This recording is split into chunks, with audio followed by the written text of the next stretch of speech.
They began to gather early in the morning, coming in droves, braving the chilly weather to give their final farewell to their queen. It was nothing short of pompous, a grandiose display of both military and cultural might for a nation mourning its longest reigning monarch. We as Kenyans, we do remember her very well because when she was coronated to the throne as a queen, she was in Kenya. So we cannot separate ourselves from her government. I'm really a big fan of the royal family, and I really feel so proud to be here today, and it's really historical moments. I think it's not for me, it's just for all over who lives in the UK and all over the world. They gathered in numbers from all walks of life. Many of them had come to Westminster Hall earlier in the week to pay their last respects to the Queen during the 4 days that her body lay in state. And many of them began making their way here from as early as 5 in the morning. In fact, several had spent the night just to get the best position from which they could be able to see the coffin carrying the late Queen as it comes from Westminster Abbey all the way to Windsor Castle for the second service.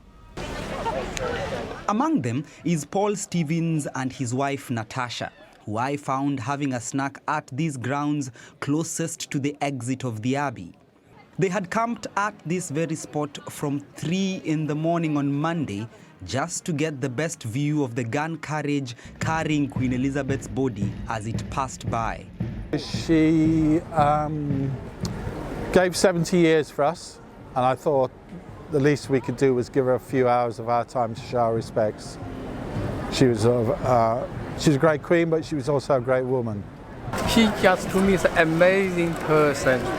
It's not only the Queen of the UK, not only the Queen of the Commonwealth. I think he's the Queen of the mother, the great mother of the whole world. And 15 minutes after 12 midday UK time, the Queen's body left Westminster Abbey for one final time.